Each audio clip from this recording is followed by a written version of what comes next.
2, 1.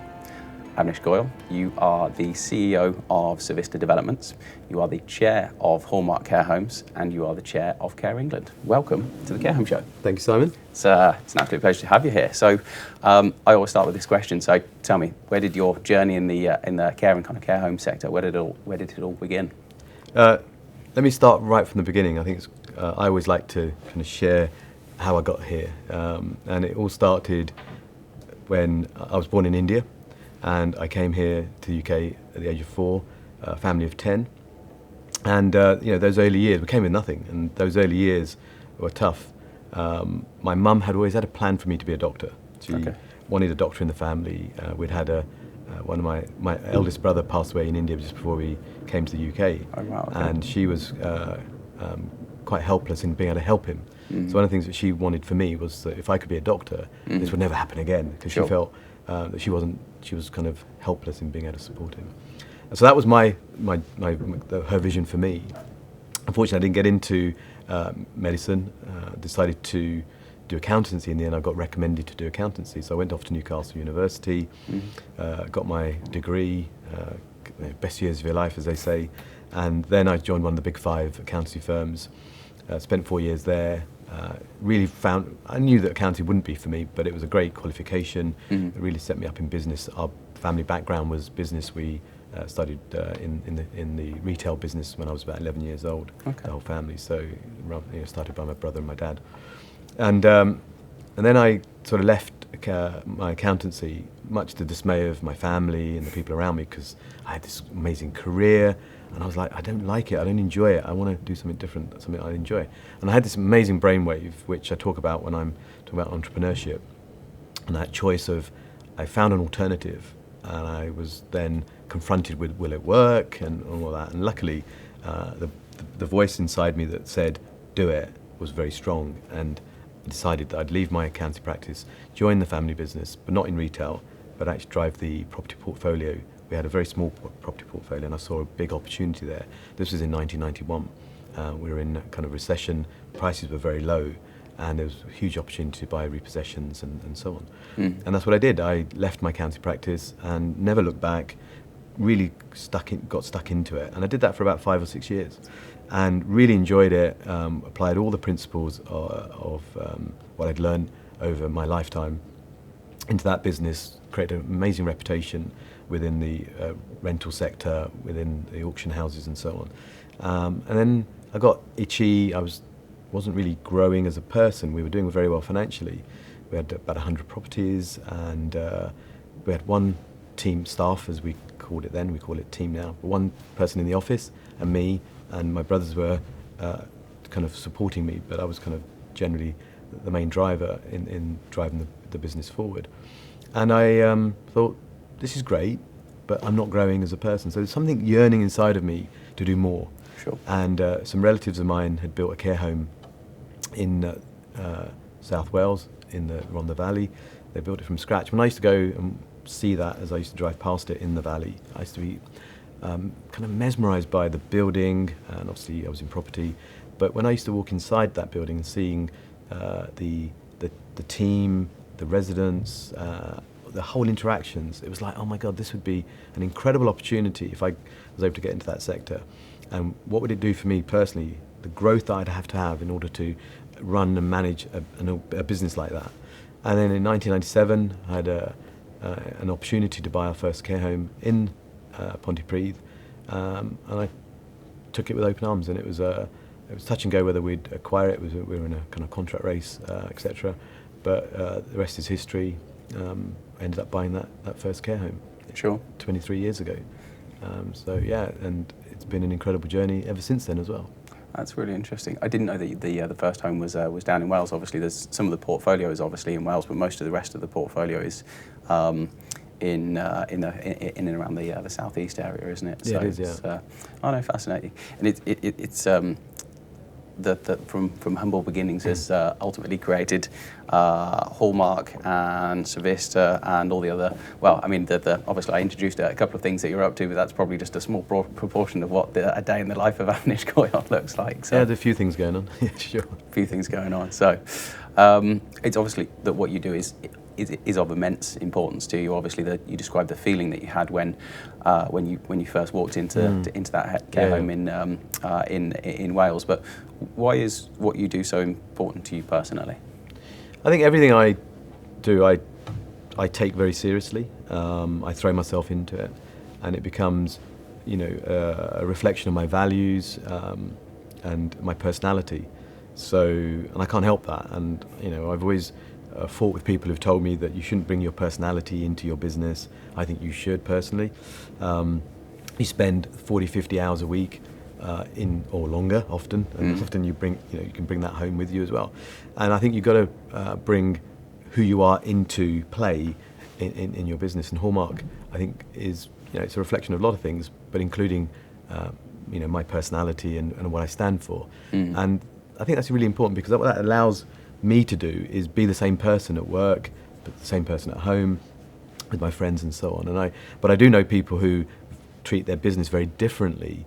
So, and sometimes negatively. They treat their business as a vehicle for the rest of their life. They say, this business is to make money so I can have a great life. For me, that really jars with me.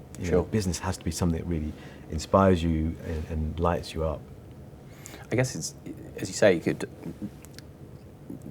people work different kind of hours and things like that, but whether it be 40 or whether it be 80 hours a week, you spend an awful lot of time doing it. It should be fun, it should be something that you can engage with, and I'm very much in agreement that it should be an extension of your personality, and I think it would make, for me personally, I think if I was in a position where I had a business that wasn't part of my personality, or that I couldn't, say if I bought a business that didn't connect with my own values, then I would feel internally, I think I'd feel kind of slightly incongruent. And I think that type of feeling incongruent, ultimately that causes stress and all sorts of essentially negative things for one's soul, which isn't good. So no, I think it's I think we're on the same page from that perspective. So so tell me about Hallmark Care Homes. You've obviously told me a little bit about the kind of the origination story and things, but I know there's lots of stuff going on kind of behind the scenes and things as well. So just paint us a bit of a picture. What does it all look like at the moment? Hallmark's been now around for 23 years, and we've gone on a quite an incredible journey, actually. And very early on, actually, I realised when we bought our first care home, within, it wasn't rocket science, actually, and we had this phrase that we coined almost within a week, and it was where quality of care comes first. Like I said, it doesn't take a rocket scientist to work out that the care has to come first. It has to be paramount. And whilst it sounds obvious, when I look around at that time, or I'll go back at that time, there were lots of operators out there that care wasn't actually the primary driver, believe it or not. It was mostly monetary. People often got into the care sector because they saw it as an easy way to make money. And I used to hear words like cash cow. This home is this is really one of the worst words. It makes you shiver, doesn't it? Yeah, it's a horrible phrase. I can understand what they're kind of saying, but it's not a phrase that one should ever use. Yeah. It sends off wrong connotations, and language is very important. And I'll share in a second about why language is important. But and then when I looked at work, so if care has to come first, this is service orientated. It has to be about the customer. It has to be about the resident. What has to come? How does that happen? And there were two things at that time that were obvious. Obviously this is me, very inexperienced. I really had no understanding of the care sector. I just knew I could do it, and I just threw my hat over the wall to make it happen. So it had to be about the team. And it had to be about the facilities. Yep. So it went about working out how could I have a great team and how could I improve the facilities. And obviously, things have moved on a whole heap since then, but they were the two fundamental key areas of focus in order to deliver great care. And that's the kind of principles that I've been applying ever since. And then we started buying, we started building, actually straight after I bought my first care home. We started building the second one and the third home within 6 months of building the first home, as it were. So I had 2 homes under construction with 1 small home. And when I look back, and I think 2 homes under construction 23 years ago was just over 30, I think, was I crazy? How did I have the courage to do it? How did I have the balls to do it? Can I use that word? Yeah. But it's good in a way, because reflecting back on it gives me courage now. Because sometimes when I feel scared about expanding or doing things, I look back and think, well, what did I have then? And I think it was just a mindset of, doing your research and just taking action, and then working damn hard to make sure it worked, and just not giving up. And that persistence was there. And then, unfortunately, we had the builder who was building the second of our new homes go bust. That really sent the shivers up us. We managed to complete it, almost to budget, and only 6 weeks behind schedule. Wow! It was a huge success, and we were learning fast. We were paddling like crazy. But what it did do is it knocked my confidence for construction for about 5 or 6 years, and we ended up then buying distressed assets or care homes. The industry uses distressed assets, but care homes that weren't being run well, and there were loads of care homes that weren't being run well. It was incredible. You'd go and see these homes, and you'd think, "Oh my God, what are they doing here?" Yeah. And just people, like I said earlier, didn't have that vision of care first, and everything else will follow. So that provided us loads of opportunities. So we went here, there, and everywhere. North Wales, Nottingham, Birmingham, everywhere where there was an opportunity, Swindon, etc. And we ended up buying all these homes and really bringing up the standards. But it was hard work. When you've got cultures that were set years ago, and for years and years they've been running in a certain way, and then you come in and say, "Come on, guys, let's do it differently." It was really hard, but we kind of got quite good at it. But it was tiring. And then, how long would it be now? Probably about 15 years ago. I can't remember the exact timescales now. It all kind of blurred. But we then decided that we couldn't buy the quality. The facilities were important, so we're spending all this money trying to refurbish them, but then we still ended up with substandard facilities compared to what we knew we could build. Sure. So then I hired a new construction director at that time, and we started our new build campaign again. And that was one of the best things that we ever did. And then about 3 years later, when we were building nice homes, but then I was looking into the future, and I saw, when we were campaigning for higher fees, guess what, 23 years on, we're still campaigning for higher fees. And I realised that I couldn't wait for the government to sort themselves out. I had to take action. And what we decided to do was move our product up market. We bought our very first all private care home in Wimbledon, SW19, which, great postcode. We paid a huge amount of money for the site, for the land, and we set about designing a care home of the future as we saw it then. And it was a huge move because, others had done it to a small or large extent, but we were going to do it in a kind of a wholesale way now. And, there were people who were quite nervous within even my own organisation, but, again, now when I look back, it was one of the best decisions we made. So we started moving into that sector of the private pay market, learning about what that would take and the kind of service delivery that was required. But then we were finding that we had these two offerings. We had the high-level private market, then we had the local authority market, and we could provide a lot more in the private market. Now, unfortunately, when we used to get together and all the managers used to come together, we'd find that we would be having, you've got all this, available resources-wise over here, but you haven't got that over here. And that started to jar with everybody. It was like, people were like, oh, well, we're the poor cousins, poor relations. And I realised actually that it was very difficult to run a company with two different brands almost that we were developing. And then when I looked at the amount of effort required, with the local authority kind of led homes, as it were, I realised we had to change because also they were here, there, and everywhere, and being able to travel all these distances was getting crazy. Say, you must have spent an awful lot of time on the M4. Yeah, M4, but also because we had homes up north, the M1 and the M6. Oh, okay, yeah. 4 or 5 hours getting there and 4 or 5 hours coming back, and then having 2 days worth of work in between. And we realised we had to reposition ourselves, and then we made that.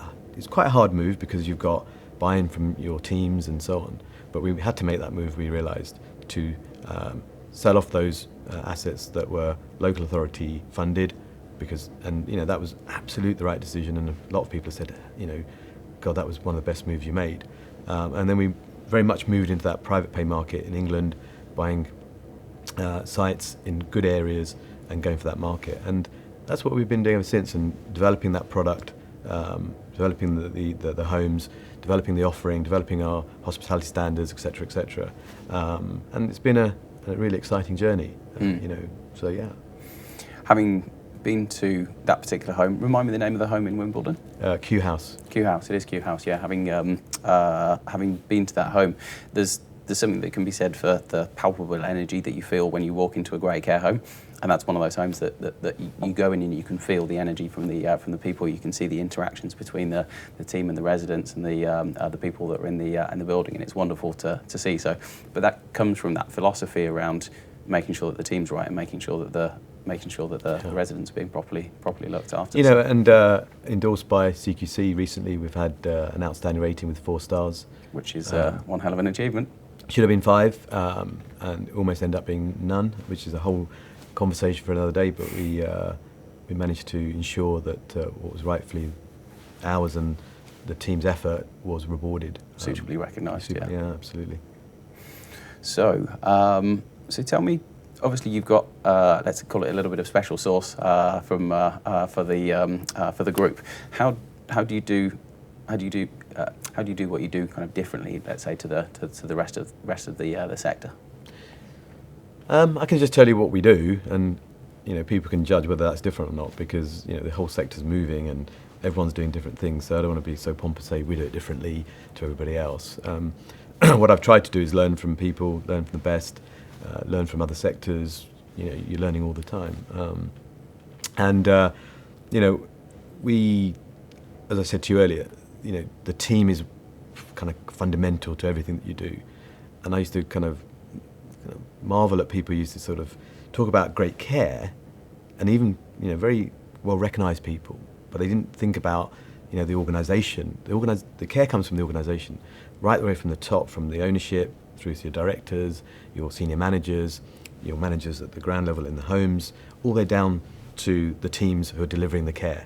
That whole culture has to be very congruous. It has to integrity is very important.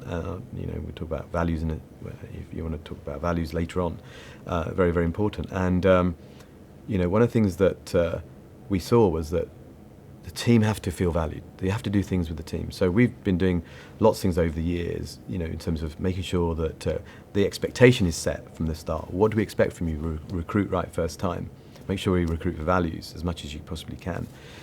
We have empowerment days where we take, you know, between 150, 200 of our team, put them together, and we spend a day. I share my story, you know, far more detail than we've done today, you know, the humble beginnings and so on and so forth, you know, so that the team can understand who I am and who the ownership is.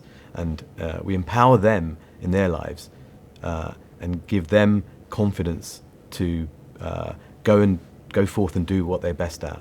And the results are incredible. It's kind of hard to explain everything in an empowerment day. Lots of people within the sector. We invite people from the sector, our friends and colleagues who run other care organisations, to come and see what we do. They go off and then do their own stuff, and nothing gives me more satisfaction for people to emulate some of the things that we've been doing.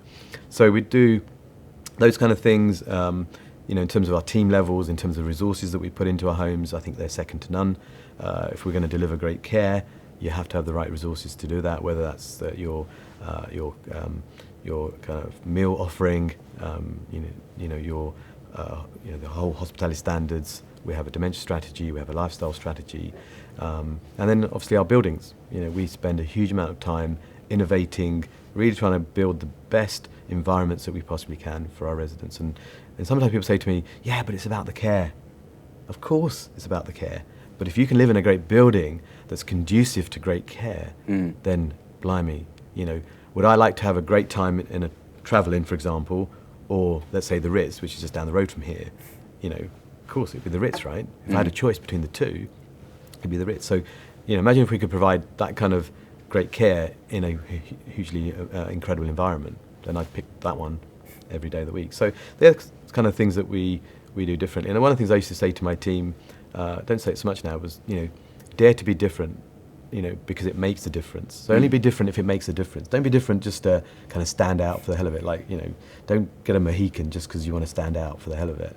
Do it because it really does make a difference. It's got some type of tangible kind of contribution to the... Yeah, and just one other thing whilst I'm talking about, some of the things that we do now was, I think, ahead of our time, like the empowerment days, empowering our teams. I remember when I first got into the sector, you know, some of my colleagues in the sector, like the managers' conferences we used to have, like, you know, right from almost day one, you get your managers together. I go, yeah. Oh my God. But then they come and, kind of bitch about you and gossip and stuff like that. I said, they might, but my job is to empower them, for them to understand why they're here, for me to impart messages to them. And if they want to do that, that's fine. And I used to kind of feel incredulous that people still used to have those kind of mindsets about, keep people separate, don't let them talk to each other. It was crazy, but anyway, that's... You mentioned language, and I'm sure this is something that we'll kind of explore in a bit more detail, but one of the things that, if there's one thing that I could change about the sector, it would be to remove the word staff from the kind of the vernacular, if you like. Team of people, there's subtle differentiation between those things. So a team of people is a group of people who are working together to achieve a common goal. Staff is somebody who's effectively part of a kind of a dictatorial law. Basically, the people that get told what to do and they end up doing it. If there was one thing about the sector I could change, it would be to. Well, there's a few actually, I'd say. There's probably quite a few in terms of language, but staff is definitely one of them. So we've been using team for many years, and one of the things that when I'm speaking about this, I say, what does team stand for? It's together, everyone achieves more, which is true. And in our organisation now, staff is like, if somebody says the word staff, it's like somebody's sworn. Yeah, it's got a certain vibration that is just negative, and people don't like it. And people, new people in the organisation will come in, and of course we've got a way now of not sort of jumping on people. We kind of laugh about it and say, team, like that. And then eventually, oh, sorry, yeah, I know, team. And eventually people get so used to team as being such a better word. It's more collaborative, which is, I think, a really, really important word. Whereas staff is them and us. It's very important. I think the other word or phrase or language that I would urge people to think about, and for us to encourage in the empowerment days we do this, is to never or get rid of the phrase, if you ask someone what they do and they say, I'm only a... Yeah, I'm just a bank. Yeah. And that's something that I really, really impress upon people. I use the story about President Kennedy when he went to NASA space station. He asked the janitor, he said, what do you do? And I asked that question of the team. There's 200 people in the room. I say, look, if you know the answer, don't shout it out. But what do you think the answer was? And people shout out, I'm only a cleaner. I'm only the janitor. And I say, no, he didn't say that. And then somebody who knows the answer, obviously, or has worked it out, says, and shouts out, I'm putting man on the moon. And you can see the look on the other people's eyes, like for a lot of people, the penny drops. Penny drop moment, yeah. And I say, guys, do you realise that without you, we couldn't be the great company we are? You are as important as everyone else. Yeah. Right? Just as the janitor knows he's putting man on the moon. And for a lot of people, that's a life-changing conversation that they've never heard. They've always been told, they've always heard that if you're this role, you're only whatever. And that one thing can be life-changing. Imagine you spend a whole day learning these kind of messages. So there's a whole raft of stuff that we have within Hallmark, but that's just an example of a couple. I feel like that's a conversation that we could and probably should create a whole podcast on, just culture and that type of things. But maybe for another day. Yeah, let me know when. Tell me about your vision for Hallmark. What does the future look like? Really exciting. Every year I say, I'm a year wiser in everything that I do, and I think that's true for everybody. And if we look at, we're just about to open our next flagship home, Henley, in a couple of weeks' time. We just had CQC registration yesterday. Super. And congratulations. All went very well, thank you. And the whole team, as you can imagine, are all happy and relieved, because obviously there's all that tension that builds up to it. Of course. We're opening our next care home in a few months' time in Brentwood, in Essex, and we've got our 55 apartment scheme rather, opening towards the end of this year. And that's been an enormous journey of learning. We've used, Arco, Michael Vogues has really been extremely supportive around supporting us around the whole concept of what does assisted living look like, and it's quite complex. And that's been a really exciting journey. We're battling with planners at the moment to get exactly what we want there. So we're just working out what the product will be. And I think that's a really exciting future. We're seeing our care home designs continuing to evolve, and and I think eventually you're going to see the merging of care homes and assisted living. If I looked into the crystal ball, I think you won't have assisted living and care homes in 10 years' time. It's my personal view. You'll have housing for older people. Yep. Yeah. And then in another 10 years, it will just be housing. Yeah. It would just be you go to places where there's intergenerational stuff, and it's very hard to kind of imagine it all at the moment, because the paradigm isn't there yet for all of the thinking that's going on. But I think we've got some really strong thought leaders that are projecting stuff. And I know this for myself, that when I've come across ideas, it's taken 10 years, and people are going, oh my God, and they're going, that's what we do. And I go, yeah, I was talking about this 10 years ago, guys. And I think in 10 years' time, it will start all becoming more normal. Sure. Because it's not normal yet. People can't understand it. So I think the whole sector's going to, and we want to be, thinking about all these things way ahead of time. You don't want to be thinking about it when it's, it's kind of mainstream. And so we've got a number of schemes next year that we are going to be building. We've got 4 schemes that we're going to be coming out of the ground. Wow. We start with Amring, which is kind of imminent now, down on the south coast. We've got Eastbourne again on the south coast, which again another really exciting project. Bath, which is another town that I've always wanted to build a care home in. Wow. We've got an exciting scheme there, which is going to be late spring, and then Aylesbury, which should come online around September. We should start building that. So we'll have 4 sites under construction this year, and under our own construction company, Savista. What does that take you to from a number perspective, just before we get onto the Savista stuff? Well, we've got 20 care homes now. Sure. And with the 4 under construction, 24. But again, we are looking to really build that pipeline of another 4 next year. So we've got a couple that we're working on at the moment. So we need another couple for next year, and just keep that pipeline going. And it's really exciting. So the future definitely does look very exciting. That's great to hear. Tell us a little bit about Savista as well, because that's an important part of the equation too. Yeah, I mean, Savista is exciting. That's been a culmination of having a contractor go bust on us a few years ago, which caused us huge problems in terms of cost, time, heartache, and all the things that go with that. And we really, and also quality. So, to cut a long story short, there's been quite a journey to get to forming Savista, but we took on a construction director who really was a great guy, and between us we worked out that we should be doing this ourselves. And that was formed about just over a year ago now, and it really is to ensure that we have obviously financial stability. We can go and build all these homes with under the umbrella of Hallmark. So with that financial stability, we can innovate.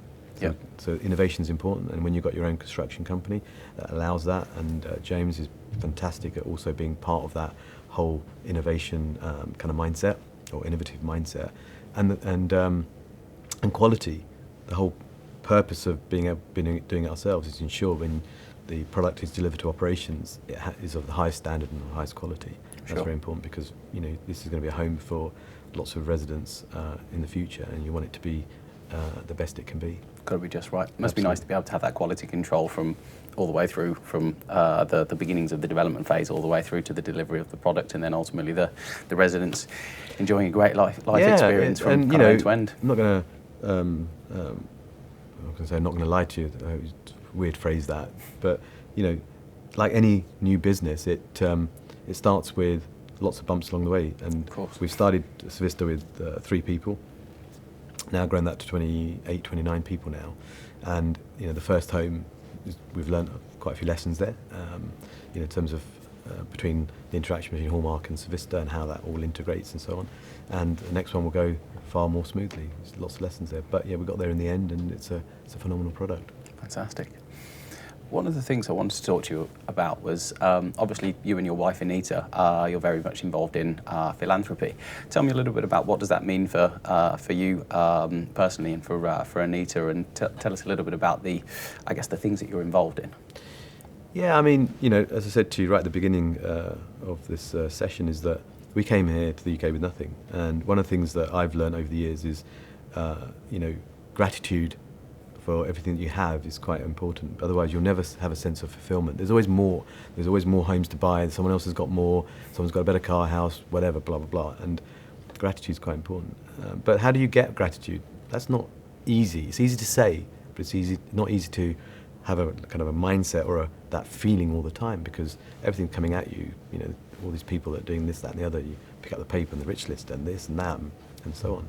And one of the things that I've always not always, but for many, many years, very early on in the Hallmark kind of inception, wanted to start to give back. I'd seen others do it, a certain percentage of their profit and so on and so forth. And that's been a kind of a value that was always there. But it's not always easy to align, everybody's values to your values. It takes time. And then I started going to events, and Coutts, I got an account with Coutts Bank because we were banking with RBS. And they started inviting me to these philanthropy days at Coutts, and I got to know the head of philanthropy, Maya Prabhu, quite well. And I used to go to these events at their place on the Strand, and there was all these families, these family foundations, and people come and share what they were doing. And I just think, I've got to do it. I can't wait. And a couple of things drove me to want to do it. One is, I could see these families really grounded in a way that often families aren't. The other thing which I really felt was that, and a number of lessons that my children taught me about kind of how I need, like parenting, was how do I get them not to have that sense of entitlement that often, kids have, because they grow with all the things that, I didn't grow up with, for example. And as parents, we often want to give the kids all the things we didn't have to make sure they don't kind of suffer, as it were. But often these kids can have a sense of entitlement. They can feel they lose that drive, but also not feel grateful and have gratitude. Me telling them to feel grateful. And I remember telling my son when he was about 8, 9 years old, I said, do you guys, how I grew up, and do you realize that I didn't have all these things that you have, and blah, blah, blah. And I went on and on, and he said, and he was only about 8 or 9, he said, Dad, we don't live in the 70s anymore, right? And that was one of many lessons my kids taught me. And I realized, and I reflected, instead of telling him off, as often parents can do, I went, interesting, something to think about. And I went away and I thought, he's right. I'm lecturing him the way maybe my parents might lecture me, and I didn't like it. And what good is it doing? And actually what I need to be doing is setting up this family foundation, showing, for us to do stuff that would go and do projects, help people that need support. And through that help and support, they will get to see how lucky they are.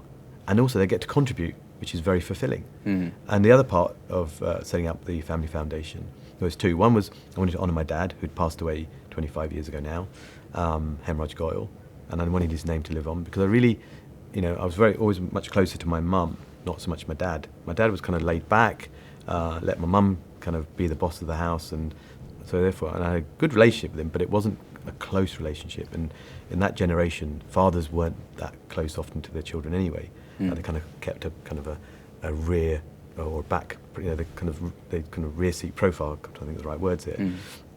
And when he passed away, that's when you kind of often, and I often say this, is, love your parents now, as soon as you can, because there may be a time when you won't be able to tell them how much you love them and so on. And I never got to really tell my dad I loved him and all that kind of stuff, because you didn't do that 25 odd years ago. But I really appreciate and respect him now for everything that he did and things that he didn't actually do, because he didn't shout at me, he didn't put me down. So the things he didn't do were actually really valuable for me, and I never took that as I took that as given rather than for granted, rather than as something that was very important when I see others and what they've had to deal with. And so my respect for him grew, and I wanted him to be honoured. And also I wanted to, we've got a very large family, you've got lots of brothers and sisters, and they've got lots of children. So my children have got lots of cousins. And I wanted to make sure that the same things didn't happen to my parents and their siblings and kind of my cousins in terms of growing apart and all the family challenges that go on. And I hoped that creating the family foundation would pull the whole family together. So it's created to get everybody involved within the family, and it's been a journey. I'm not going to lie to you. It's been a journey. It's had its ups and downs. But one of the things that I'm quite good at is when I've got a mission, I persist. I kind of, sometimes I'll go quiet for a while, but I'm always coming back with new ideas and so on. And over the years we've done some amazing things. And since meeting Anita 6 years ago, the whole of the Avnish Goyal Foundation charitable journey, as it were, has really grown. Because I believe that there's charity and there's philanthropy, and they're quite different. Charity is giving money. Philanthropy is when you give of yourself, your time, your energy, your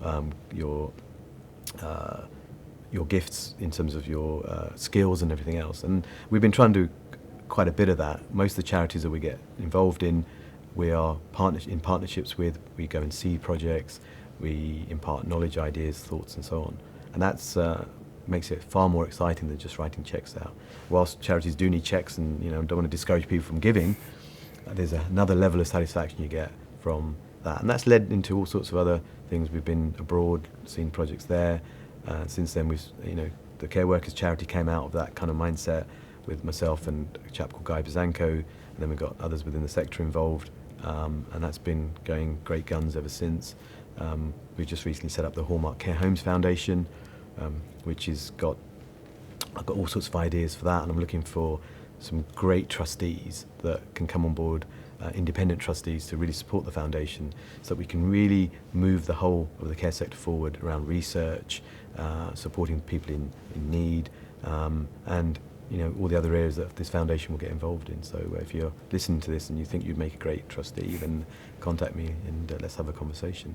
And after, with the Care Sector Fundraising Ball that is now really growing at a pace, it's been an incredible journey. And by the way, I must sort of mention, Anita's been a huge part in a lot of what we've done. She's inspired me. She does an amazing amount of work herself alongside Francesca, who's the head of our charity manager as well. Sure. Anita's a force to be reckoned with, having started to get involved with the Care Sector Fundraising Ball, which has been a real honour in a kind of an ambassadorial context, if you like. It's been nice to get to know Anita a little bit and see what she's all about as well. And you can see that, you guys have got a shared vision that both of you are driving towards achieving, which is exciting to see. And then obviously Jessica in the background, kind of doing a lot of the hard yards and making great stuff happen. Bless her, she's comes up with some amazing ideas and some real key things that make every event special, which is very important. Absolutely. Tell me a little bit more about the Care Sector Fundraising Ball, because it's turned into a very important part of the calendar year for the sector. Give us a little bit of insight around the kind of origination and then kind of how it's grown year by year. Yeah, it's there's lots of events in the care sector, and they're all great, they're all relevant, and they're well attended. And I've been to most of them, and many I attend regularly. And one of the things that, out of all the philanthropy work and so on, that I was kind of starting to feel was that we needed a proper kind of fundraiser for the charities within the sector, including the Care Workers charity and things like the Alzheimer's Society, they're the two charities for this year. And I've been thinking about this for a while. And like any idea, you can either have the idea and then let it be the idea, and it never bears fruit ever, or I don't know if it's better or worse, but somebody else comes up with the idea. And if somebody else comes up with the idea, great, at least it happened. And all you can say is that, that was my idea and I never did it. But what I really wanted to do was kind of twofold, actually, is also pull the sector together in a way that, maybe never before.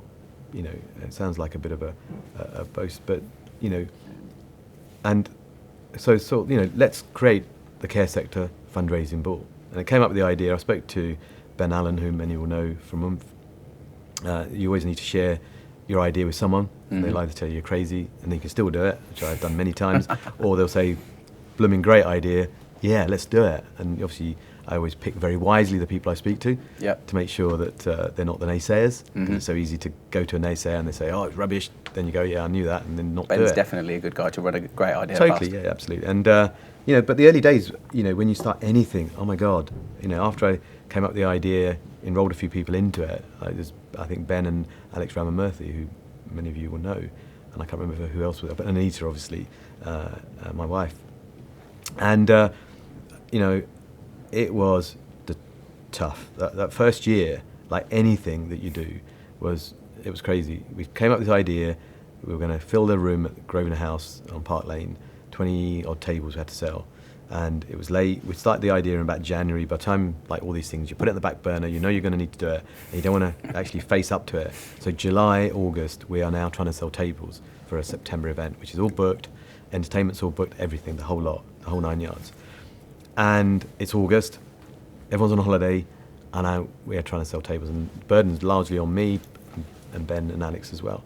And I was in meltdown. And the month of August that year, 2 years ago, was like, I was like, why the hell have I done this?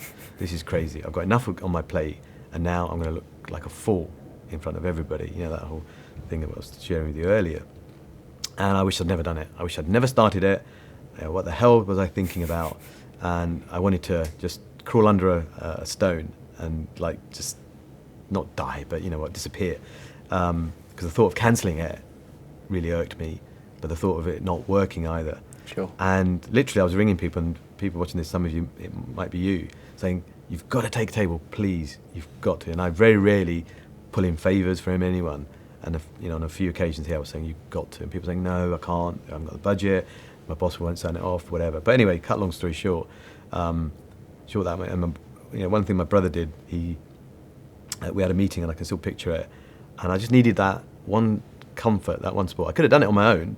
I just needed him to say, don't worry, it'll be fine. You know, if it doesn't work, we'll just have a party and we'll just fund the whole thing. Who cares? And he said that, and that just gave me the confidence to go out there and just, you know, renew my kind of my batteries. And with the fact that it didn't matter anymore, I wasn't going to be judged by my brother now. He was like, fine, let's just have a great party. I went out with a new vigour, and with Ben and with Alex, and we managed to sell all the tables, and we averted kind of a disaster. Everyone loved it. The theme was totally different. It was on a Saturday, and people were saying, oh, it can't be done on a Saturday. You know, can't serve Indian food. We need the rubber chicken, you know, and the boiled pork or whatever. You'll remember the video that we did. But we kind of turned things on their head. We did things differently, etc. And everyone loved it. And the feedback was incredible.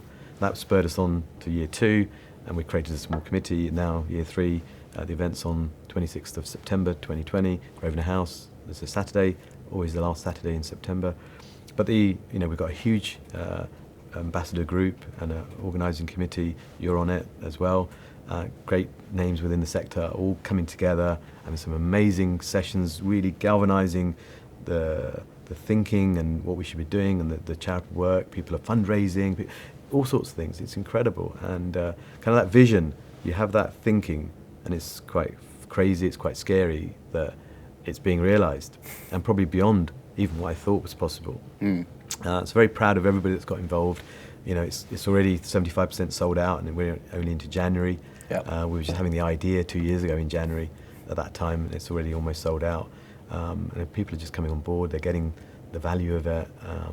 We just need more auction prizes. So if you're watching, if you've got some incredible auction prizes, then please let us know. And obviously that will help raise more money for 2 incredible charities, the Care Workers Charity and the Alzheimer's Society. So you guys, Anita, and everybody have just been so instrumental in getting it to where it is today. Well, as a consumer of the first event, I kind of got on board and just said, this sounds like fun. And my now fiancée came with me, and we had a great evening. Didn't realise quite the level of the challenges, shall we say, because it went off without a hitch. From a consumer perspective, a lot of money was raised and a lot of fun was had, which was fantastic. So it's awesome to be part of the process now, to be able to contribute something towards the next big event. And it's fun, as you say. There's a big difference in just writing a cheque and actually being able to be part of something and be able to be part of a great team. Yeah, we've got a great team of people making it happen. And I would like to say, we've raised 350,000 almost in 2 years, and I would like to say a huge thank you to everybody who kind of early days just had to trust me. They didn't understand what they were letting themselves in for. It was a Saturday, how they were going to get people there, and a number of people did it because I asked them to, and I just want to thank them for that. And everybody who's been supporting it ever since, and those who are going to come on board, and even if you're not coming, just your best wishes for that is enough, because that just keeps everything going. Yeah, definitely. We talked about energy a little bit earlier. There's an immense amount of energy behind the event itself, and then on the evening itself is fantastic. It's a wonderful place to be, and again raising a lot of money for 2 really, really, really important charities. And I think what's happening also, the people who got involved, and I don't know about everybody else because they haven't kind of contacted me, but there's so many offshoots that are coming off of this work. The Care Sector Fundraising Ball isn't just about raising money for these two amazing charities and having fun in the process. It's about the journey, the growth that we're all on. It's not about the end point, it's about the bit in between. And just watching people and the ideas that are coming through, that people are taking back into their own businesses, their organisations, their personal growth is incredible. And with the Care Sector's Got Talent, I'm not sure if I'm allowed to say it yet, but I've said it now. Spoiler alert. So if you will hear about it. That's ideas come from this, and hopefully another thing that the care sector is going to get involved in that's really going to drive standards forward and the fun enjoyment of being in the care sector. So it's really great to see all the spin-offs that are coming from that. It's collaboration, getting good people together and making great stuff happen. So it's a wonderful thing to be a part of. So thank you for having that crazy idea a few years ago and just making it happen. You've obviously been the chair of Care England for the last 5 years. Tell me a little bit more about the work and the kind of campaigning and things that you do within Care England. Yeah, I mean, I was very privileged to be voted to be the chair. I was on the board before that. Martin Green, most people will know Martin is the CEO of Care England, and most of many of the organisations are represented at Care England. And it is an honour to be the chair of Care England and that organisation. And I don't take that responsibility lightly. And what I've been trying to do over the last 5 years is really try to galvanise the board, work with Martin, and work on how can we change the sector, for good. How can we change the perception of the public? Because sometimes, with the likes of the Daily Mail and other tabloids, they tend to rubbish and print, a few of the bad bits and never print all the good stuff that goes on day in, day out. As well as campaigning for fairer fees. We had the CMA stuff last year, which was quite challenging. We were working on that with the CMA. We've done work around funded nursing care.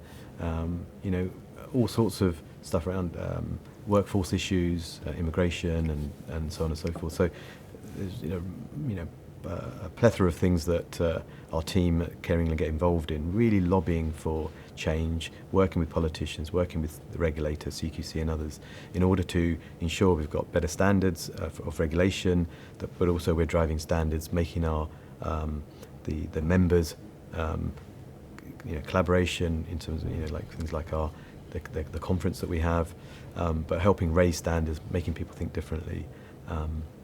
This is my final year, and I really want to go out with a bang, so really pushing hard to see how we've got a new government who said they were committed to social care and change. I'm not quite sure they're as committed as they were before the election, but we've got to keep driving that forward, because change in 5 years for people who won't be around in 5 years is 5 years too late. Sure. And so I'm very passionate about the work that we do at Care England, and all the organisations. It's not just about Care England, but I want to collaborate more with all the organisations, so we work together for the benefit of everybody that touches our sector. I think that's really important, isn't it? And I think a lot of the people that I talk to, it's very high on the agenda, getting people together to collaborate, to share insights, experiences. What can we do together to talk about the challenges and opportunities, and then what can we do to execute upon those things? What can we do to shape the future of the sector itself? So Care England are obviously playing a really big part of that, so it must be fun to be at the forefront of all of that type of stuff as well. And obviously the other board members and Martin are a great team. So you're really big on personal development, both you and Anita. That's kind of high up on the on your agenda as a couple, and it's obviously something that's very important to you. Tell me a little bit about that, because you're a busy guy. How do you fit all of that in? And tell me a bit more about the type of work that you do. Yeah, personal development's an interesting phrase, because I didn't understand what that phrase meant 23, 24 years ago. So my uncle used to say to me, I used to read novels and fiction. I've been quite an avid reader throughout most of my life, but my uncle used to say to me, you need to read proper books. And I used to think, what does he mean, proper books? He'd say, no, personal development books. I had no idea, I kid you not, I had no idea what 25 years ago, I did not understand what personal development books were. I mean, now everyone knows about self-help and personal development and all the rest of it. But it was a completely alien concept to me. I was like, why would I want to read these books for? My life's okay, you know, my business was doing well, you know, I was loved by most people in my life, a few challenges in my marriage, but who doesn't, right? I was feeling quite blessed. Why do I need personal development? And I was in America, he lives in Orlando, and I was looking through his bookshelf, and he had a book, How to Win Friends and Influence People. Great book. By Dale Carnegie, I think. And I thought, oh, okay. So I started flicking through it, and I thought, oh, this is what he means by personal development. And it wasn't a thick book by any means, and I love reading. So, all right, tell you what. And I read a couple of pages, and it seemed quite interesting. And I thought, let me read it. And and I was on holiday there, and I just flicked through and started reading it. And I was like, wow, this is amazing stuff. Where did this guy think this up from? And obviously, I looked at the date, and I can't remember it, like written in the kind of 50s, I think. I thought, oh my God, this was known years ago. This is incredible, you know, how to remember people's names and how to remember their birthdays and how to speak to people and how to go up to people and all that kind of stuff and how to get things done, how to, you know, get your vision to happen. I was like, this is good stuff, you know. And there's another book on his bookshelf. I thought, okay, if I read that one, that's good. I might as well read another one. So I picked 7 Habits of Highly Effective People by Stephen Covey. Another great book. Yeah, another great book. And then I read this book. And, you know, I was blown away. Like, I was obviously impressed by the first book, but this book just, like, blew me away completely. 7 habits that I never knew about.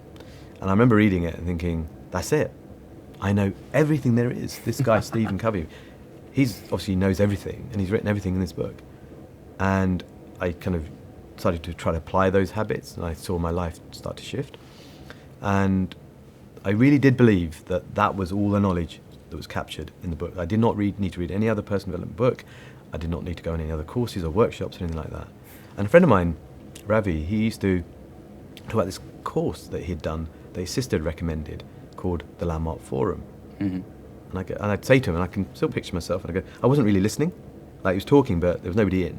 And he'd going, you know, da-da-da. And I still to this day do not remember anything he said, because I wasn't listening. But I remember what I say back to him. I say, look, I hear what you're saying. I've read this amazing book, and I don't need anything else. That's it. It's great. This is all I need. And about a year later, he was running an event at his house. It was called the Introduction to the Landmark Forum, and I went along. My nephew was going, and he dragged me along, and I went. And I sat there and I listened, and I thought, wow, this is good stuff, right? Anyway, long story short, because the whole raft of parts to how I got to do the course. I did the course, and I was, oh my God, I really didn't know everything. And then I did the program, and they do the forum, they do the advanced course, they do the self-expression and leadership program, which is kind of a 3-month program. Then I did something called the ILP, which is the introduction to the forum, the Introduction Leaders Program, ILP, which is a 6-month program, which is very intense. So I did a load of courses with them, and then I thought I knew everything. Then I thought, this is it. Landmark has taught me everything I know, and it, again, had massive impact on my life. Shifted my relationships, shifted my relationship with my mum, my sisters, everybody around me. And then I learnt about a guy called Tony Robbins, and I went on, did a program called Unleash the Power Within. At that point, I realised that there was a whole raft of information out there, including this man, Tony Robbins, who's an incredible human being. And I had to read more books. I should read and get very, broad-minded about life, not stick to 1 or 2 things. And so Tony Robbins taught me about vision, about goal setting, about drive, about ambition. And I think that's really where the business really started to take off, because I started creating bigger goals, knowing I could do it. And so from that, I started to get confident in myself. I remember running my first seminar in 2001. I'd been on a life and enterprise management course in Fiji with Tony Robbins about how to run your business and how to run your life, combined life and enterprise management, because most people try to run their business but not their life. Sure. And their life then is a train crash or a shipwreck. And so here we were learning the holistic way of doing both. And I wanted to then impart this knowledge on my friends and family. So I remember putting together material from the event. I ran my first conference 20 odd years ago. feel the fear and do it anyway, I did it. And hopefully people got a lot of value from that, which has helped them today. And over that time, it's been an incredible journey of stop, start. But I've really got to see that, and it's one thing I learned from Stephen Covey in his book, The 7 Habits, was always learn to teach. And I became a learn to teach type person. So if I was in any event, I'd never just learn for myself, or I'd learn to teach it. So I'd always in my head be thinking, how would I reproduce this for someone else? So if I was, talking to you, as I'm listening to you, I'm thinking right now, if I need to reproduce that and teach what you've just taught me to someone else, how would I say it? And you learn it at a higher level. Yeah, you learn it at a there's deeper a level. greater depth of knowledge there, isn't there? Yeah, your concentration, as you're repeating it to yourself, is going in deeper. And so that kind of methodology started really growing my mind in a way that I became more insightful. I could look into things. I started being able to coach people. People had problems. They'd come to me and I'd go da-da-da-da, and I'd impress myself. I go, wow, where did that come from? And they'd go, that's really good. And I saw people's lives changing. And then when I met Anita 6 years ago, she started talking about her journey, my journey. We're in Thailand actually with our kids, sitting on the bed in our room, and we just started sharing some of the thoughts and ideas that we had. And it really started about relationships, because we'd both been in failed marriages before, and we started talking about our journey of getting together and what we'd learned on that journey and how we intended to be in our new life together. We weren't married then, but we were obviously planning all of that. And we started talking, we started writing stuff down, and we started realizing we had the makings of a seminar for single people to come together. And then we started writing the material, and then we ran our first event. Then we started running seminars after that. On my own, I'd done something called the Yes Group, which is a personal development, motivational event coming out of the Tony Robbins events, where we'd get people together every month in Essex and talk about and get motivational speakers in. But this then became kind of our own seminars. And then we started doing seminars on vision boards and goal setting. We did empowerment days, all sorts of seminars to really impart the knowledge that we'd learned on others. And hopefully over the years, now 5 years, probably a good few thousand people have been on our seminars, and the feedback that we've had has just been incredible. And that's the joy and the juice that we've had in paying it forward. We've learned from others, and we just love paying it forward. And one of the things just on that, we just ran our vision board goal setting workshop last week. We had 140 people there at Heathrow, and I spent a lot of the Christmas reading out, revising the material with Anita.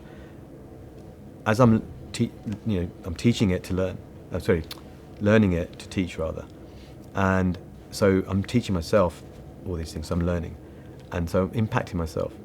And there's a double whammy of when you're out there teaching these people, you have to walk your talk. Because other people say, "Hey, hang on, you're talking about health. Look at you. You're 2 stone overweight or whatever." Or you're talking about relationships, look at your relationship, etc., etc. So it's a phenomenal way of keeping yourself in check when you go and talk to other people about transformation. So yes, it's been an incredible journey of personal development. We've got some amazing ideas, including a book. I was going to say, I'd heard from a little dicky bird that there was potentially a book afoot. So tell me a little bit more about that. I think I don't know if this is true or not, but I think there's probably a book in everyone. If you think of all our lives, everyone's kind of had an interesting life. You just got to work out how to tell it and what the lessons that have been along the way.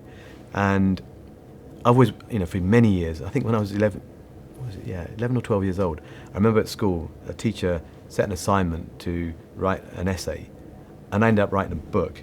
I spent hours, and I think I wrote about 20 pages for her. And it's kind of like that. I think that's where it kind of stems from. I wanted to write a book then, but some books take forever to write. And for the last 5 years, or probably longer actually, I want to write my book. And I've seen others who've been authors. You go from never knowing an author to knowing lots of authors. And that day when you first meet an author, I don't know about you, but I was like, wow, this person's an author. I've never met an author before to that point. And you're amazed.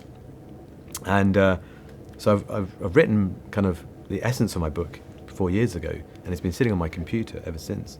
And in a few weeks' time, I'm going away for 2 weeks with Anita. We're going off, locking ourselves away in some lovely place, and I'm gonna get my book written. And the reason I'm writing this book is it's a bit of a journey about my life, the learnings that I've learned. Hopefully I can impart those on other people. And as I've learned from kind of almost autobiographical kind of accounts of people's lives. And it's going to be a book on, on your worth. Because when we think about worth, we often, if I said to you, what are you worth?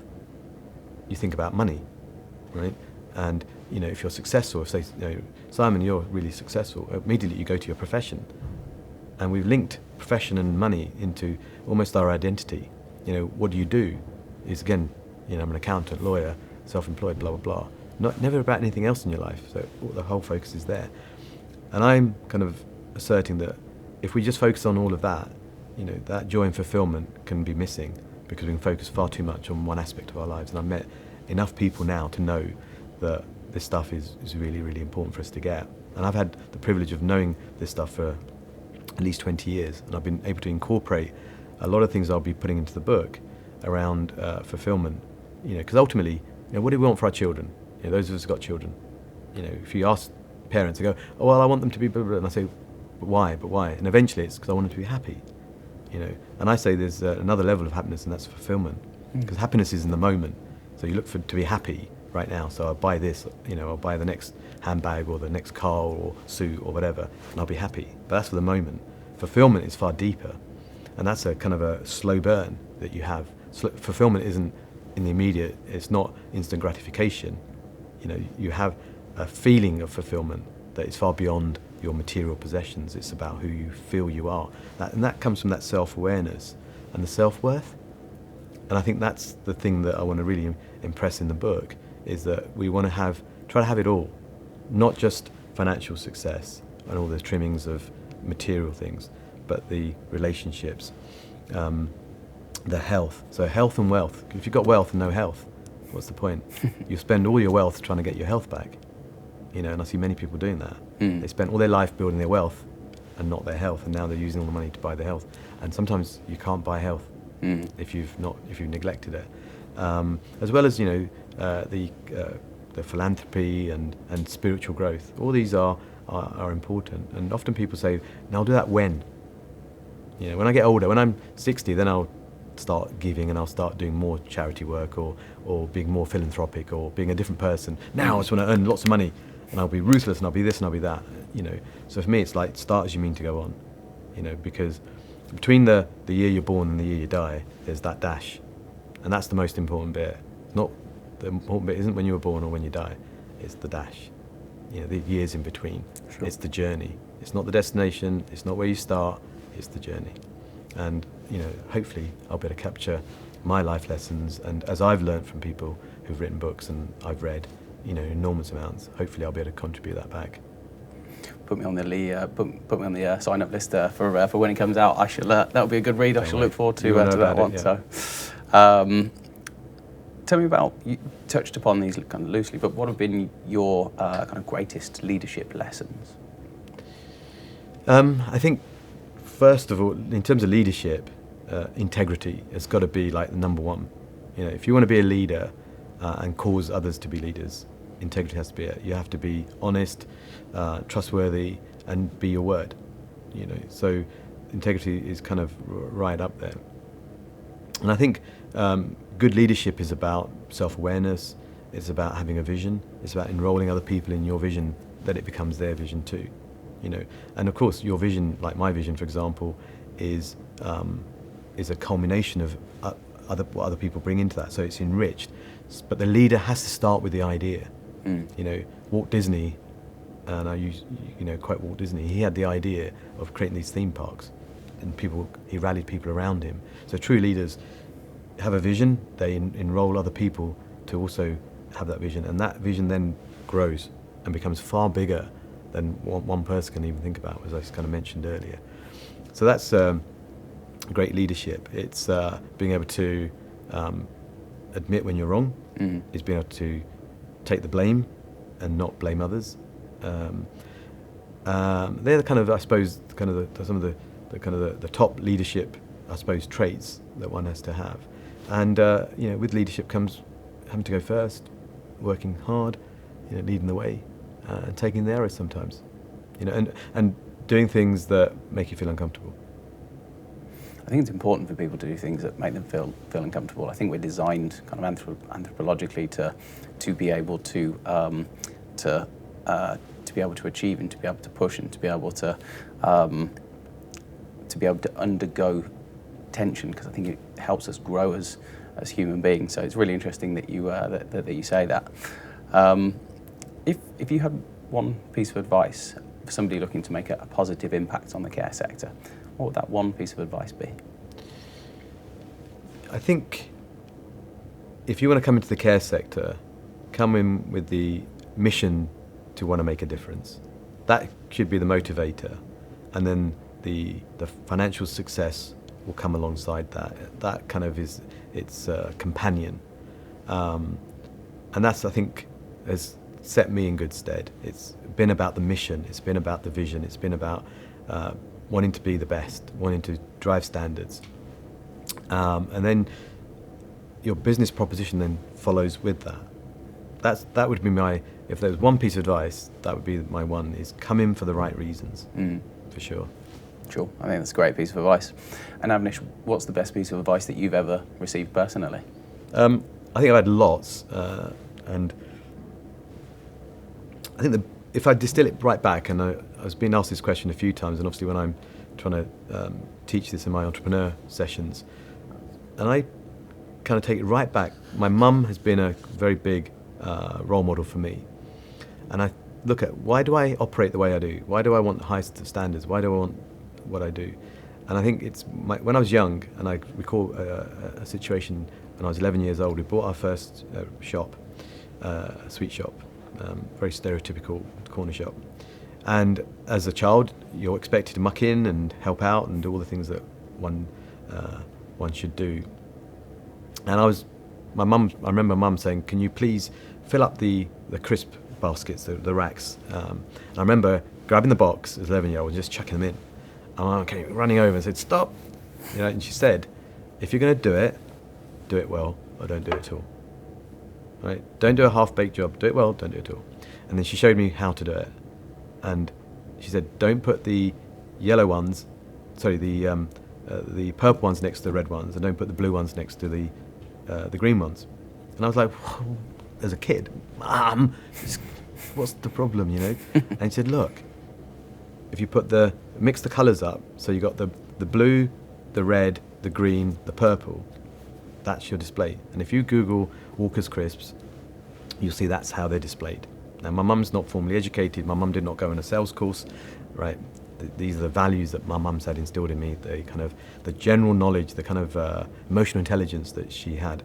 And that's how I then did it. Not only she said, "Right, now you plump them up, you line them up, you make them look amazing." And our shop used to be like incredible, like how tidy it used to be. And that was the standard that she instilled in us. When I look at that advice, if you're going to do it well, or don't bother doing it. It's been kind of my mantra. And there's been so many other bits of advice, in the care sector. Obviously, when I was building my very first care home, I remember a guy called Martin Power. I really looked up to him. He was doing amazingly well in the care sector at the time, and I was really scared to build my first care home. We had the first care home we'd bought, then we were going to build this new care home.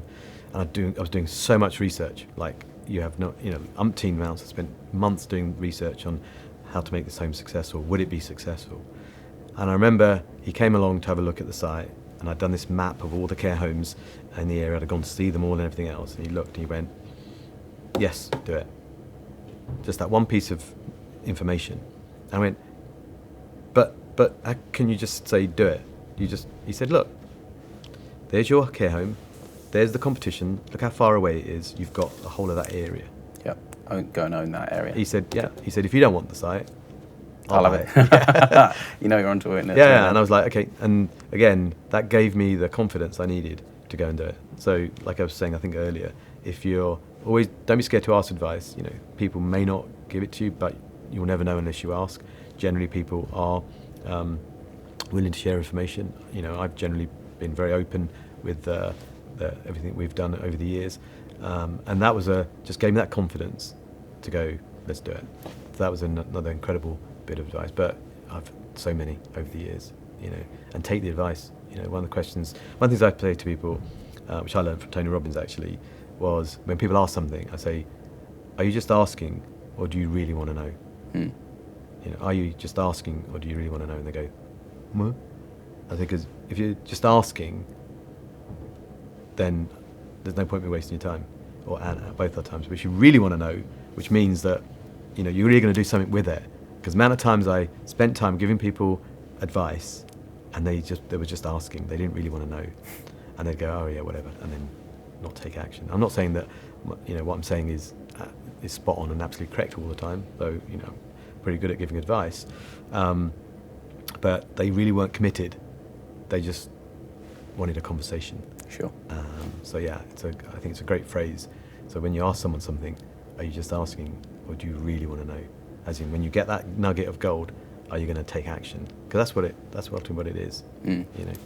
I think that whole taking action piece is obviously something that's integral to you, and that's been built by the values from your mum and dad. So two clearly very wise people. So, well, Avnish, thank you very much for today. It's been very, very insightful, and I'm looking forward to seeing how everything kind of turns out with Savista, with Hallmark, with Care England, and all the other fantastic stuff that you do in the book, of course, as well. So, thank you, Avnish. It's been a pleasure to have you on the Care Thank you, Show. Simon. It's been really great. Thank you. Very welcome.